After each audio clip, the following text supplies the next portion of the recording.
Good Monday morning. It's November 9th, 2020. I'm Guy McPherson of GuyMcPherson.com, also known as Nature Bats Last, and I'm going to provide a few headlines this morning and an indication of where the markets are headed in the United States at the open. All right.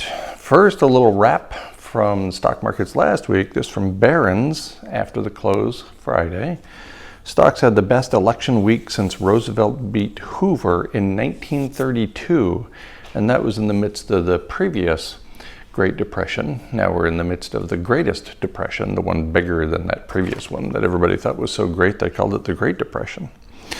Okay, a little bit about climate change, good news and bad news, a little bit about the coronavirus, and an indication again of where the stock markets in the United States are headed at the open. So, from DW, how can we wrap our brains around the climate crisis? And the quote here, the lead, however real the threat posed by the climate crisis, for many it remains too abstract to deal with. The science is clear, is the lead.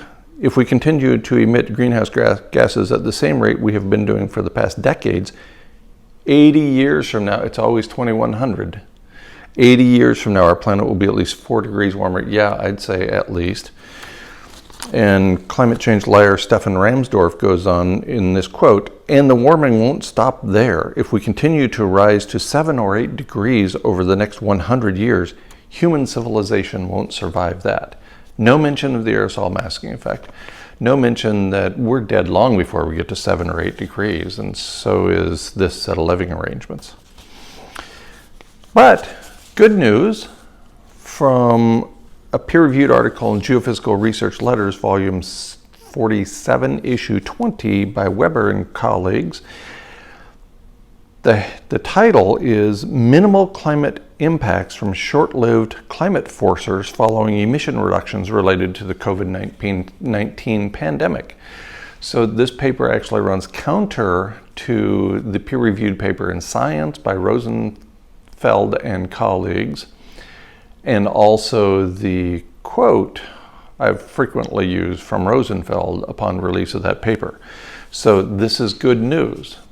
According to this paper, industrial activity was, emissions were reduced. Greenhouse gas emissions were reduced by 17%, and yet there were no great climate impacts. What they failed to mention is the fortuitous timing of the first and third waves, both of which came when it was the perfect time as far as humans and industrial civilization are concerned, that being in the winter, late fall through early spring, when impacts on biology and ecology are minimal. So that was fortuitous.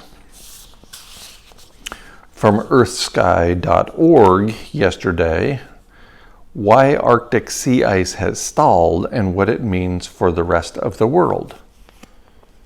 So first the good news, then the bad news. This bad news from earthsky.org. And the headline refers to Arctic sea ice has stalled, and what it means is that the refreeze has not begun. The refreeze of the Arctic ice has not begun. It's been stabilized. It's stalled at a very low level. And what this would lead to, if I'm reading the evidence correctly, is loss of all life on the planet due to the enormously rapid rate of change compared to previous such events. Yes, we've had an ice-free Arctic in the history of the planet before.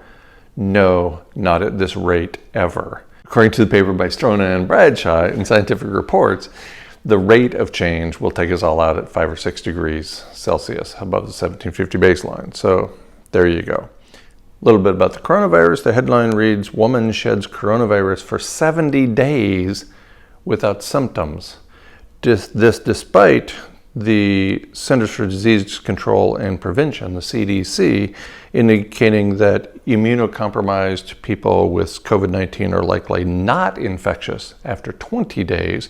The 71-year-old woman was immunocompromised and she was still shedding the coronavirus 70 days later. So that can't be good news. In more news about the coronavirus, United States nears 10 million coronavirus cases. That's from CNN, and the subhead reads, the United States is hurtling toward yet another grim milestone of 10 million cases, with over 9.9 million reported cases as of Sunday evening, according to Johns Hopkins University data. And now, the best news I've read in a very long time. From this morning at the Wall Street Journal, Pfizer's COVID-19 vaccine proves 90% effective in latest trials. And one of the consequences of that enormously good news comes from CNBC. Dow futures jumped 1,200 points as Pfizer BioNTech say COVID-19 vaccine is 90% effective.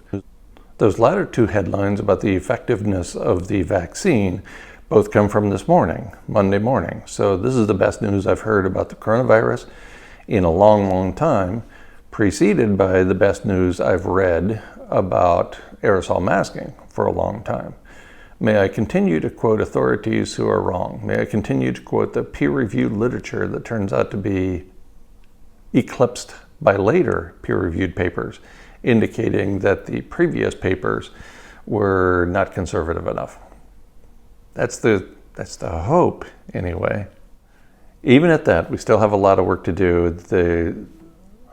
The picture remains unclear with respect to both the coronavirus and how we get through this, and also aerosol masking. The recent papers are at odds with one another. So we'll see how this turns out.